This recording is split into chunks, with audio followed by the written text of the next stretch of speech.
জয়গুরু। এই 2020 সালের জানুয়ারি মাসে আমার এই লেখাটা আলোচনাতে বেরিয়েছিল। তারপরে লেখাটা যথারীতি বইটা মানে সব মধ্যে হারিয়ে গেছিলো, মানে অনেকেই আবার পরে পরে শুনতে চাওয়াতে আর দিতে পারিনি।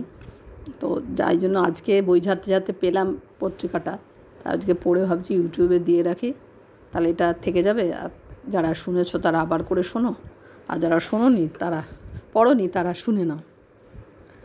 এক মানব হৃদয়ে সমাজ চেতনা, ধৃতিমঞ্জু ঘোষ। বহু বছর পর আমাদের 3 বোনের একসঙ্গে দেওঘরে আসা হলো। এ এক অসীম আনন্দময় স্মৃতি।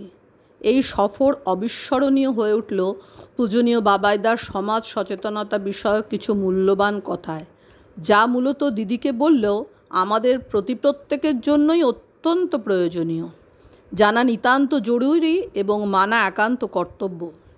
সমাজ সম্পর্কে শ্রী ঠাকুর তার সমাজ সন্দীপনা গ্রন্থে বলেছেন, সমাজ মানেই একসাথে চলা, সার্থক সঙ্গতিশীল কৃতিচর্যায়, জীবনীয় ঐক্যতানে, একনিষ্ঠ তৎপরতায়। আর অনুশ্রুতি গ্রন্থের 2য় খণ্ডে সংজ্ঞা অধ্যায়ে 55 নম্বর বাণীতে শ্রী ঠাকুর সমাজ বলতে বলেছেন, সমাজ বলে কায়, সত্তাপসী চলায় যারা হাত মিলিয়ে ধায়। সংহত ধাতুর অজ মানে গতি করে ঘয় প্রত্যয় করে সমাজ শব্দটি এসেছে, যার অর্থ একসঙ্গে চলা। এই একতার বোধ যদি সঠিক অর্থে আমাদের মধ্যে না জাগে, তাহলে কিন্তু সুসংগত সুবিন্যস্ত সমাজ তৈরি হওয়া কঠিন। আমার পরিবেশ, আমার প্রতিবেশ, গাছপালা, পশু পাখি, নদী নালা, এই সব কিছু নিয়েই তো আমার সমাজ। সেই সমাজে কখন আমরা হাত মিলিয়ে চলতে পারি তখন যখন আমরা সেই এককে সঙ্গে নিয়ে চলি। শ্রী ঠাকুরকে একবার প্রশ্ন করা হয়, ঈশ্বরের কাছাকাছি কিভাবে আসা যায়? তিনি উত্তর দেন, cleanliness is nearest to godliness. পরমপিতার সৃষ্ট এই জগৎ পঞ্চভূতের সমাহারে গড়ে ওঠা এই প্রকৃতিকে আমরা দিনের পর দিন দূষিত করে চলেছি, যার মধ্যে মূলত দূষিত হচ্ছে মৃত্তিকা, বায়ু এবং জল। তাই একে দূষণমুক্ত করার ভার আমাদেরই নিতে হবে। শ্রী ঠাকুর পরিবেশের উপর অত্যন্ত গুরুত্ব দিয়েছেন। পরিবেশ যদি সুস্থ স্বাভাবিক না থাকে, তাহলে আমারও সুস্থ স্বাভাবিক থাকা ব্যাহত হয়। আমার বাড়ি আমি জঞ্জালমুক্ত করলাম, আর বাইরেটা ভাগাড় হয়ে থাকলো, সেক্ষেত্রে আমার ঈশ্বরের কাছাকাছি আসার পথটাই রুদ্ধ হয়ে যায়। শুধু আমার ঘরের চৌহদ্দিতেই তো আমার অস্তিত্ব বিরাজ করে না, তাই নিজের অস্তিত্ব সুরক্ষিত করতে সচেষ্ট হতে হবে। ছোট ছোট বিষয়ে সচেতনতার অভাব আমাদের ব্যক্তি জীবন এবং সমষ্টি জীবনকে যে কতখানি ধ্বংসের দিকে নিয়ে যাচ্ছে তা একবার ভেবে দেখা দরকার।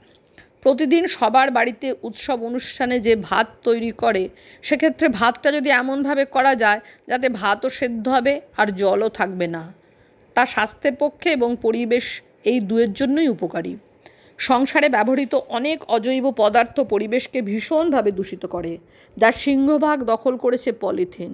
ঘরে বাইরে যত্রতত্র পড়ে থাকা পলিথিনকে আমরা যদি রিসাইকেল করে এমনভাবে কাজে লাগাই যেটা পরিবেশকে দূষিত করবে না, আবার আমাদের কাজেও আসছে, তেমনই একটা প্রয়াস হলো প্লাস্টিকগুলো গলিয়ে ছোট ছোট বল বানিয়ে রাস্তা তৈরির সময় চিপসের সঙ্গে মিশিয়ে দেওয়া। যে প্লাস্টিক চাষের জমি ক্ষতি করছিল, রাস্তায় ব্যবহৃত হলে আমরা উপকৃত হব। প্লাস্টিকের কাপে চা খাওয়াও তেমনি অস্বাস্থ্যকর অভ্যাস। দেওঘরে বিশেষত সৎসঙ্গ আশ্রমের সামনের দোকানে মাটির ভাঁড়ে চা দেওয়া হয়। ক্রেতারা যদি প্লাস্টিকের কাপে খেতে অস্বীকার করে, বিক্রেতা অচিরেই মাটির ভাঁড় আনতে বাধ্য হবে। মাটির ভাঁড় মাটিতে মিশে যায় এবং মাটির উর্বরা শক্তি নষ্ট করে না।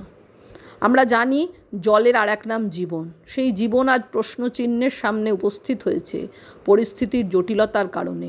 চেন্নাই শহরে 500 টাকাতেও 1 লিটার জল বিক্রি হতে দেখলাম আমরা। কি তীব্র জলসংকট! ভূগর্ভে জলস্তর নেমে যাওয়ার কারণে এই দুর্ভোগ। জাপানে হাত ধোয়া জল নষ্ট না করে সেই জল কোমোডের সিস্টানের সঙ্গে যুক্ত করে দেয় অনেক স্থানে। এইভাবে বিভিন্ন পদ্ধতি অবলম্বন করে জলের অপচয় বন্ধ করা যায়। সরকার আজ জল অপচয় রোধে যে সব ব্যবস্থা গ্রহণ করছেন, আজ থেকে বহু বছর আগে পূজনীয় বাবাইদা দেওঘর সৎসঙ্গ আশ্রমে তা করে দেখিয়েছেন। সেখানে প্রতিটি বাড়ির ছাদে পড়া বৃষ্টির জল সংগ্রহ করে ভূগর্ভে পাঠাবার ব্যবস্থা করা হয়েছে। এছাড়া অন্যান্য ব্যবহৃত হওয়া জলও ভূগর্ভে পাঠানোর প্রয়োজনীয় ব্যবস্থা তিনি করিয়েছেন। এই সচেতনতা সর্বত্র গড়ে তোলা একান্ত দরকার। প্রসঙ্গত বলে রাখি, সেই সময় আমরা পরম পূজ্যপাদ আচার্যদেবকে পূজনীয় বাবেদাই বলতাম। লন্ডনের টেমস নদীর পার্শ্ববর্তী অঞ্চলের বাসিন্দারা 1830 থেকে 1860 এই সময়টাতে ভীষণভাবে কলেরায় আক্রান্ত হতো, মারাও যেত। অনুসন্ধান করে দেখা গেল ওখানকার বাসিন্দারা তাদের পানীয় জল এবং প্রাকৃতিক কর্ম পার্শ্ববর্তী একই নদীর জল থেকে করছে। এটাই কলেরা রোগের মূল কারণ। বিষয়টি লক্ষ্য করে জোসেফ বাজেল গেটে নামে এক আর্কিটেক্ট 82 মাইল দীর্ঘ একটি নর্দমা, যেটা মাটির তলা দিয়ে, এবং 1100 মাইল দীর্ঘ নর্দমাটি রাস্তার পাশ দিয়েছিল। যত কিছু আবর্জনা এই দুই নর্দমার দ্বারা বাহিত হয়ে টেমস নদীতে পড়ত। ক্রমশ জনসংখ্যার বৃদ্ধির কারণে টেমস নদীও দূষিত হতে শুরু করে। 2016 সালে টেমস ওয়াটার কোম্পানি নামে এক কোম্পানি নতুন প্রণালী তৈরি করলো। 4.2 বিলিয়ন পাউন্ড খরচ হলো। এটি আগের নালীর সমস্ত আবর্জনা টেমস নদীতে পড়তে না দিয়ে অন্যত্র ফেলার ব্যবস্থা করেছে, যা থেকে সার ইত্যাদি প্রস্তুত হচ্ছে।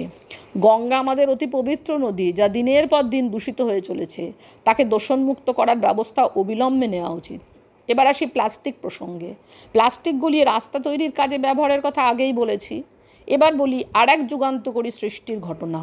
সাউথ আমেরিকার একটা দেশ কলম্বিয়া বোগোটা নামক এক শহরে এক বছরে 600 টন প্লাস্টিক ব্যবহৃত হতো।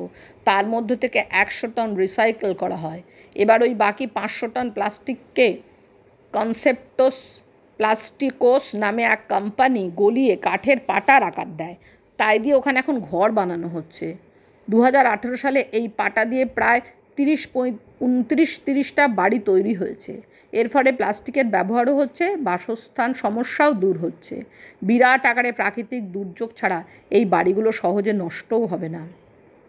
এই দৃষ্টান্তের অনুসরণে আমাদের দেশেও এমন বাড়ি বানানো যেতে পারে, কিন্তু তার জন্য সবার আগে তাদের একত্রিত করার মানসিকতায় পৌঁছাতে হবে, যার খুবই অভাব। এমন কিছু কর্মসূচি গ্রহণ করতে হবে যাতে জনসাধারণ উৎসাহী হয় প্লাস্টিক সংগ্রহে। ছত্তিশগড়ের অম্বিকাপুরে গার্বেজ কাফে নামে একটি ভোজনালয় খোলা হয়েছে, যেখানে 1 কেজি প্লাস্টিক জমা দিলে পেট ভর্তি দুপুরের খাবার দেওয়া হচ্ছে, আর 500 গ্রাম দিলে জল খাবার। অত্যন্ত উৎসাহব্যঞ্জক উদ্যোগ। ভারতের সব শহরে এমনটা করা যায়। আমরা জানি সিঙ্গাপুর পরিচ্ছন্নতম দেশ। তারা কিভাবে তাদের দেশকে এমন ফুলের মতো সুচিসুন্দর করে গড়ে তুলল, একবার দেখা যাক। সেখানে প্রতিদিন প্রতিটি বাড়ির রাস্তাঘাটে জমে থাকা ময়লা আবর্জনা সংগ্রহ করে এক বিশাল ফার্নেসে জ্বালানো হয়। পদ্ধতিটি এতটাই উন্নত ও বিজ্ঞানসম্মত যে সেই জ্বালানি থেকে নির্গত ধোঁয়া পরিবেশকে দূষিত তো করেই না, উল্টে তা ফিল্টার হয়ে কলুষতামুক্ত নির্মল বাতাস পরিবেশকে উপহার দেয়। এছাড়া আবর্জনা জ্বালানোর তাপশক্তিকে কাজে লাগিয়ে তৎক্ষণাৎ তাকে বিদ্যুৎ শক্তিতে রূপান্তরিত করে দেশের মধ্যে পাঠিয়ে দেওয়া হচ্ছে। তলায় যে স্তূপীকৃত ছাই থাকে সেটা আভ্যন্তরীণ জলাশয়ে ফেলা হয়, সমুদ্রের সঙ্গে যুক্ত নয়, এবং সেটা জলজ উদ্ভিদ ও প্রাণীর কোনো ক্ষতি করে না। রিসাইকেলে সুইডেন পৃথিবীর শ্রেষ্ঠ স্থান দখল করেছে। সিঙ্গাপুরের পদ্ধতিতে তারাও আবর্জনা জ্বালিয়ে তাপশক্তিকে বৈদ্যুতিক শক্তিতে রূপান্তরিত করেছে। তাদের দেশের শতকরা প্রায় 77% আবর্জনা তারা পুনর্ব্যবহার করে, এমনকি অন্যান্য দেশের আবর্জনা তারা পরিষ্কার করে। 2016 সালে 50 মিলিয়ন পাউন্ড উপার্জন করেছে সুইডেন।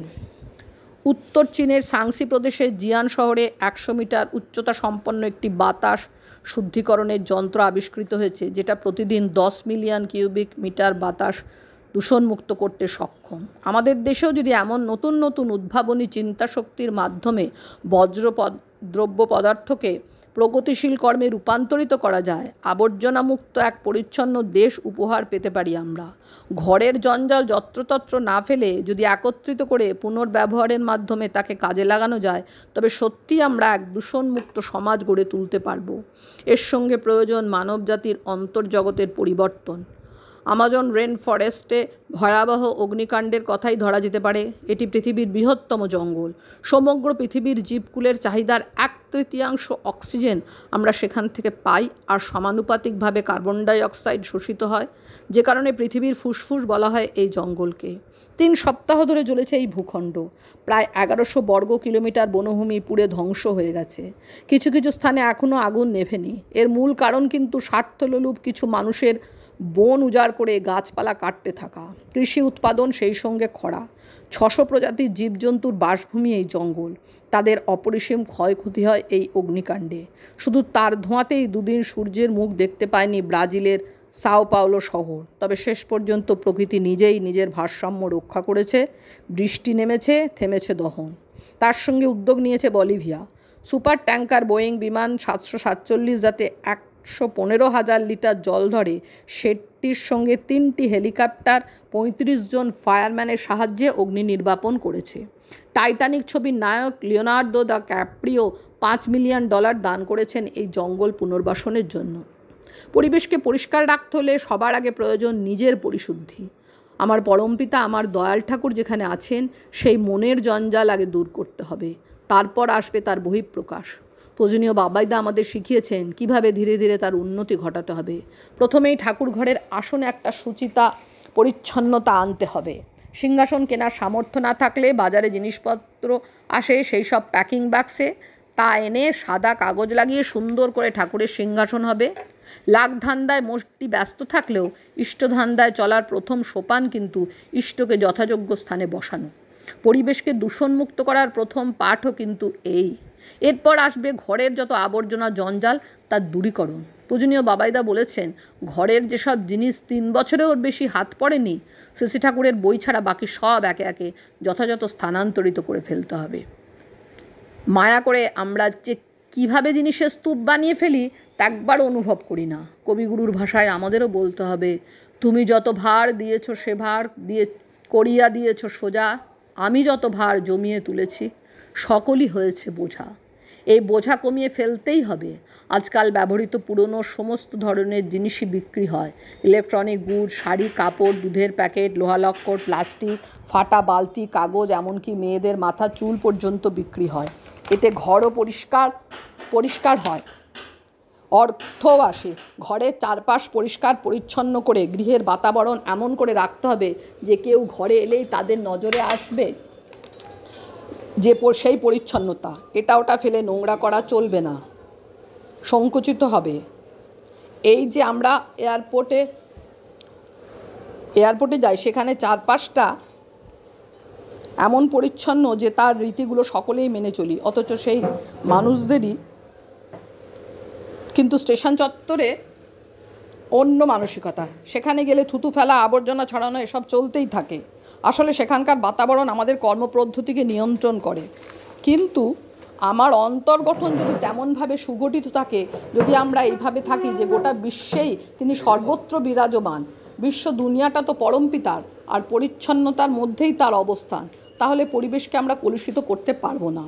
পরম পূজ্যপাদ আচার্যদেব শ্রী দাদার আশীর্বাদে এবং পূজনীয় বাবাইদার নির্দেশে গড়ে ওঠা উপযোজনা কেন্দ্রগুলি দূষণমুক্ত সমাজ গড়ার ক্ষেত্রে অগ্রণী ভূমিকা গ্রহণ করতে পারে।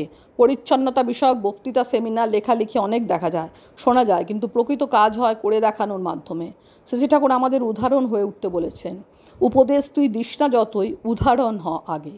আমাদের চারপাশের বাতাবরণকে এমনভাবে গড়ে তুলতে হবে যাতে মানুষ তাকে দূষিত করার কথা মাথাতেও আনতে না পারে। প্রত্যেকটি উপযোজনা কেন্দ্রগুলি নিখুঁত পরিষ্কার রাখতে হবে। বাড়ির সামনে আবর্জনা ফেলার জন্য জৈব এবং অজৈব দুটো আলাদা ডাস্টবিন রাখতে হবে। যারা আসবে তাদের হাতে কলমে বুঝিয়ে দেখিয়ে দিতে হবে কোনটা জৈব কোনটা অজৈব, কোথায় কি ফেলতে হবে। উপযোজনা কেন্দ্রের বিভিন্ন কর্মসূচির সঙ্গে পরিবেশের পরিচ্ছন্নতাকে তালিকায় রাখতে হবে।